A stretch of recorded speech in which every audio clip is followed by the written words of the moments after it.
வணக்கம். நகராட்சி நிர்வாகம் மற்றும் குடிநீர் வழங்கல் துறையில் தேர்வு வர 29-30 ஜூலை 7ஆம் தேதியில் நடைபெற உள்ளதுங்க. ஸோ எல்லோரும் தயாராக இருப்பீங்க அப்படின்னு நம்புகிறேன். ஸோ இதுக்கிடையில் நமக்கு ஒரு மகிழ்ச்சியான செய்தி கிடச்சிருக்கு. காலி பணியில் எண்ணிக்கை இன்க்ரீஸ் ஆக வாய்ப்பு இருக்கா அப்படிங்கிற கேள்வி எல்லார்ட்டையும் இருக்குது. அதே போல் மறுபடியும் இதே போல் ஒரு ரெக்ரூட்மெண்ட் வருமா அப்படிங்கிற கேள்வியும் எல்லோரும் மனசில் இருக்குது. உங்களுக்காக தான் இந்த காணொளி. நீங்கள் முதல் தடவை நம்ம சேனலை பார்க்குறவராக இருந்தால் மறக்காமல் சப்ஸ்கிரைப் பண்ணிட்டு கண்டினியூ பண்ணுங்கள். ஸோ இது இந்த செய்தி நான் சொல்கிறதுக்குள்ள அமைச்சரே சொல்லியிருக்காரு சட்டசபை கூட்டத்தொடரில். அது என்னன்னு பார்த்துட்டு நம்ம பேசலாம்.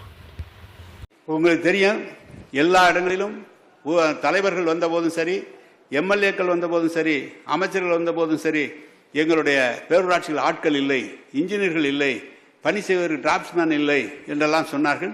நம்முடைய முதலமைச்சர் அவர்கள் இந்த துறைக்கு முதல் கட்டமாக 2500 பேர் எடுத்துக்கொள்ளலாம் என்று உத்தரவிட்டார்கள். அந்த 2500-2700 பேரையும் எப்படி எடுப்பது என்று சொன்னால், அண்ணா பல்கலைக்கழகத்தின் மூலமாக பரீட்சை எழுத சொல்லி, அந்த பரீட்சையின் மூலமாக யார் அதிகமான மதிப்பெண்கள் பெறுகிறார்களோ அவர்களை எடுத்துக்கொள்ளலாம் என்று ஒரு உத்தரவிட்டு வருகிற 29-30 அந்த பரீட்சை நடைபெற இருக்கிறது. எனவே புதிதாக இந்த 2500 பேர் மட்டுமல்ல, இன்னொரு 3000 பேர் எடுக்க அறிவிப்பும் வருகிறது. எனவே விரைவில் அத்தனை இடங்களை நிரப்புவதற்கு ஓரிரு மாதங்களில். ஓகே, அமைச்சர் பேசுறதை கேட்டிங்களா? ஓகே, ஸோ நமக்கு அப்ராக்சிமேட்டாக இப்போ 2400 இருக்குது. இப்போ அவர் பேசும்போது 2700 அந்த மாதிரி சொல்லியிருக்காரு. அதனால் வேகன்சி முன்ன பின்ன ஒரு 100 வேகன்சியோ 200 வேகன்சியோ இன்க்ரீஸ் ஆகவும் இந்த ரெக்ரூட்மெண்ட்டில் வாய்ப்பு இருக்குது. இந்த ரெக்ரூட்மெண்ட்டை பொறுத்த வரைக்கும் ஆல் ஓவர் தமிழ்நாட்டில் மேக்ஸிமம் பார்த்திங்கன்னா எல்லா மாவட்டத்துலையுமே எக்ஸாமினேஷன் சென்டர் போட்டுக்கிற மாதிரி இருக்குது. இப்போ ஒரு எக்ஸாமினேஷன் சென்டருக்கு ஒரு 1500 வச்சா கூட நமக்கு பார்த்திங்கன்னா ஒரு 50,000 ஒரு 60,000 தான் இதுக்கான காம்படிஷன் வர்ற மாதிரி நான் என்னுடைய கணிப்பாக இருக்குது. ஸோ அதனால் காம்படிஷன் ரொம்ப கம்மினால் கொஞ்சம் நீங்கள் எஃபோர்ட் போட்டிங்கன்னா இந்த வேலைவாய்ப்பை வாங்குறதுக்கு நிறைய வாய்ப்புகள் இருக்குங்க. ஏன்னா அதாவது ரொம்ப காம்படிஷன் இல்லாத எக்ஸாமை நீங்கள் எழுதுறீங்க. ஸோ அதை நீங்கள் மனசில் வச்சுட்டு இன்னும் கொஞ்சம் ஒரு ஹார்ட் ஒர்க் பண்ணிங்க அப்படின்னா அடுத்து வேறு 3000 வேகன்சி எடுக்க போகிறதா நான் சொல்லலை, அமைச்சரே சொல்லியிருக்காரு, அதை கேட்டிருப்பீங்க. அதனால் நீங்கள் இப்போ படிக்கிறது எதுவும் வீண் போகாது.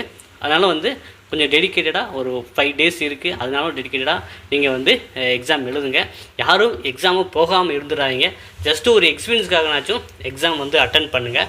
அதுபோல் பார்த்திங்கன்னா தமிழ் எலிஜிபிலிட்டி டெஸ்ட்டுக்கு நீங்கள் ஜஸ்ட்டு 100க்கு 40 கொஷின் போட்டால் போதும். அதுக்கு நம்மகிட்ட ஸ்டடி மெட்டீரியல் வாங்குறவங்களுக்கு ஒரு 5 செட் ப்ரீவியஸ் இயர் கொஷின் கொடுக்குறேன். அது நீங்கள் ஒரு தடவை பார்த்துட்டு போனாலே நீங்கள் 100க்கு 40க்கு மேலே எடுத்துருவீங்க. ஓகேங்களா? அதே போல் triple E, mechanical, civil, EC போன்ற சப்ஜெக்ட் டிப்ளமோ டிகிரி லெவலுக்கும் நம்ம ஸ்டடி மெட்டீரியல் வச்சுருக்கோம். ஸோ உங்களுக்கே தெரியும், நம்ம இந்த ஸ்டடி மெட்டீரியலில் நீங்கள் TNPSC combined engineering service use பண்ணிக்கலாம். அப்கமிங்கில் வர தேர்வுக்கும் நீங்கள் யூஸ் பண்ணிக்கிற மாதிரி வச்சுக்கலாங்க. சரிங்களா? ஸோ ஸ்டடி மெட்டீரியல் தேவைங்கிறவங்க பார்த்தீங்கன்னா இந்த டிஸ்பிளேயில் வாட்ஸ்அப் சாட் பண்ணி நீங்கள் வாங்கி படிக்கலாங்க. ஸோ இந்த காணொலி உங்களுக்கு பயனுள்ளதாக இருக்கும் அப்படின்னு நம்புகிறேன். ஏன்னா தேர்வுக்கு தயாராகிட்டு இருக்கீங்க. ஸோ ஒரு பூஸ்டர் பண்ண மாதிரி இருக்கும் அப்படின்னு நான் ஃபீல் பண்ணுறேன். ஸோ நம்பிக்கையோட தேர்வு எழுதுங்க. யாரும் தேர்வை மிஸ் பண்ணாதீங்க. நான் சரியாக படிக்கலைன்னா எனக்கு தெரிஞ்சு ஏகப்பட்ட மனநிலையில் நான் சரியாக படிக்காமல் தான் போய் எழுதுறாங்க. ஸோ அவங்கவுங்க பார்த்தீங்கன்னா கொஞ்சம் கொஞ்சம் படித்தது சப்ஜெக்ட் நாலேஜ் தான் போகிறாங்க. அதனால் நம்ம மட்டும் தான் படிக்கலை, போக வேண்டாம் அப்படின்னு முடிவுக்கு வந்துடுறாங்க. கண்டிப்பாக நீங்கள் தேர்வுக்கு அட்டன் பண்ணுங்கள். ஆமாம், அடுத்த காணொலியில் மீண்டும் சந்திப்போம் புதிய தகவலுடன். நன்றி, வணக்கம்.